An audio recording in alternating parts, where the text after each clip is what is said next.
Opposition leader कौमी assembly Umar Ayub और opposition leader senate Shibli Faraz को नाअहल करार दे दिया गया।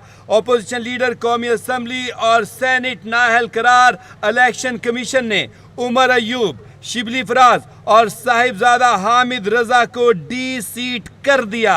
इलेक्शन कमीशन ने डी सीट करने का नोटिफिकेशन जारी कर दिया है। कौमी असम्बली में कायदे हिज़्ब इख्तिलाफ उमर अयूब और सेनेट में कायदे हिज़्ब इख्तिलाफ शिबली फराज और साहिबजादा हामिद रजा को नाअहल करार दे दिया गया है। तीनों को डी सीट कर दिया। इलेक्शन कमीशन ने नोटिफिकेशन भी जारी कर दिया। शाकिर अब्बासी, नुमाइंदा कैपिटल टीवी इस्लामाबाद से हमारे साथ एक बार फिर लाइन पर मौजूद हैं। शाकिर अब्बासी, डी सीट कर दिया गया, नोटिफिकेशन जारी हो गया, अपडेट कीजिएगा।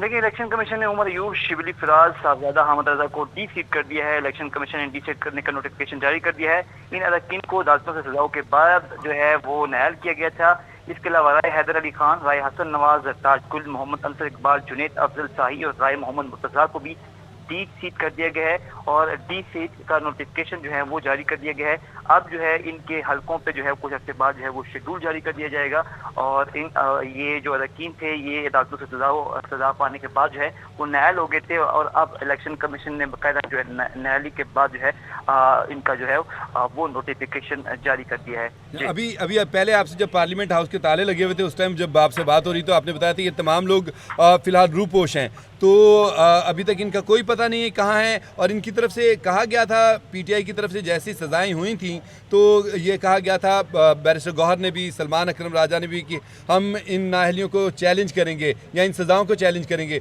तो अभी मेरे ख्याल में उनकी तरफ से कोई ऐसी सूरत हाल सामने आई नहीं है चैलेंज करने की।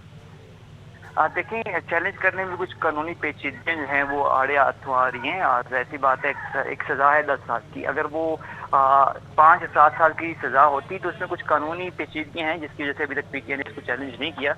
करेंगे, लेकिन वो थोड़ी इस चीज़ को डिटेल जो है वो चीज़ों में जाके फिर कुछ इस हवाले से करेंगे। लेकिन 10 साल की जो सज़ा है उसमें कुछ कानूनी पेचीदगी आ रही है जिसकी वजह से पीटीआई ने अभी तक इसको चैलेंज नहीं किया। दूसरी तरफ वो कहाँ भी पोस्ट हैं, अगर मुझे पता होता तो पुलिस को मेरे से ज़्यादा पता होता, कहाँ उसको गिरफ्तार कर लेती। तो अभी तक इस हवाले से कोई चीज़ें सामने नहीं है कि वो कहाँ रुपोश हैं। अलबत्ता वो असेंबली सेशन के हुए डिस्क्वालीफाई हो चुके थे, कन्विक्टेड हो चुके थे, नहीं आए। अलबत्ता ना मीडिया पे आए, ना किसी से कोई बातचीत की है। अलबत्ता ट्विटर पे जो है वो उनकी हमेशा से वो एक्टिविटी रही है और अब बाकायदा क्योंकि अदालतों से ये कन्विक्ट हो गए थे, 10-10 साल की सजाएं थी। उसके बाद जो है इनकी न्यायालय का बाकायदा जो है वो नोटिफिकेशन जारी कर दिया है और इनको डी सीट कर दिया गया है। इन हलकों में जो है वो अब जो है वो शेड्यूल जारी कर दिया जाएगा। बानी पीटीआई ने हिदायत की थी कि जो लोग डिस्क्वालीफाई हुए उन हलकों पे हम अब इलेक्शन नहीं लड़ेंगे, उन हलकों का बाइकाट करेंगे। तो लेट्स सी अब पीटीआई की अगली स्ट्रेटजी क्या होती है। अच्छा, मतलब ये है कि अब इलेक्शन कमीशन इनको डी सीट करने के बाद अगर तो ये उसमें नज़रसानी में चले जाते हैं या चैलेंज कर देते हैं इस केस को, तो फिर हो सकता है कि रुक जाए इलेक्शन कमीशन, या इलेक्शन कमीशन ज़िमनी इंतखाब के लिए वो तारीख दे देगा।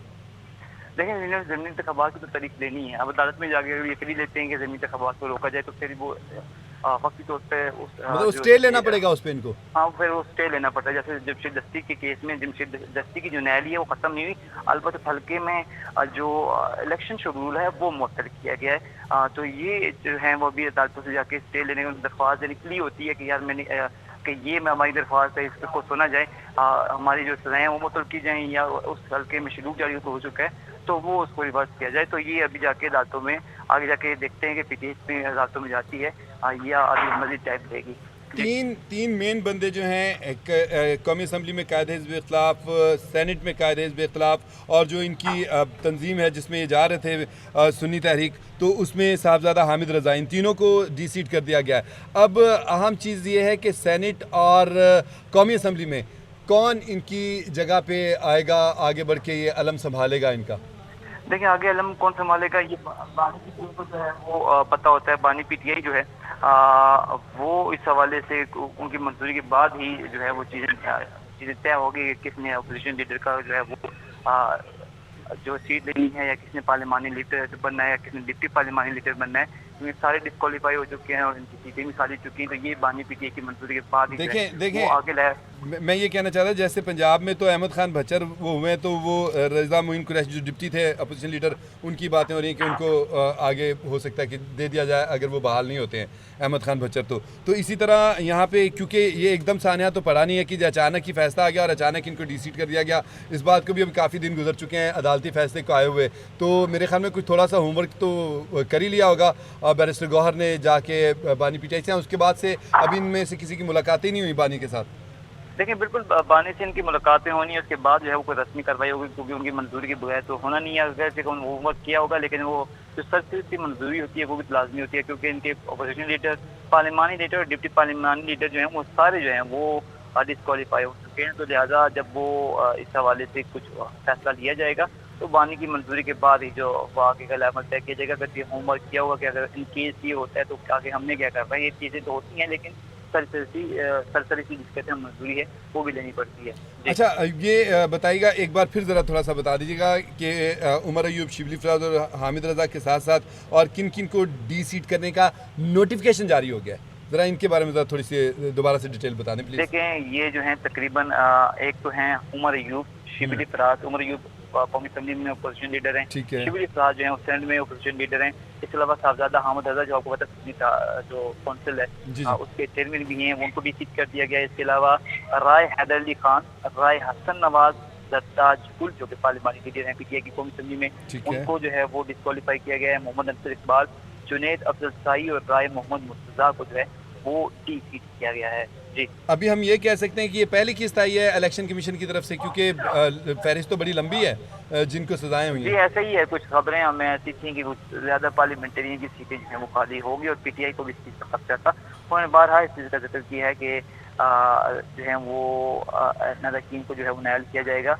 तकरीबन अभी 9 जो है वो नायल हुए हैं। आप ये देखते हैं कि कितनी स्लॉट आती है। पहले 30 से पहले 3 नायल हो चुके थे, तो तकरीबन 12 के तो हो चुके हैं, 12 के 13 हो चुके हैं। अब देखते हैं कितने मजीद होते हैं। तो लेट्स सी आगे कहाँ से कौन नायल होता है।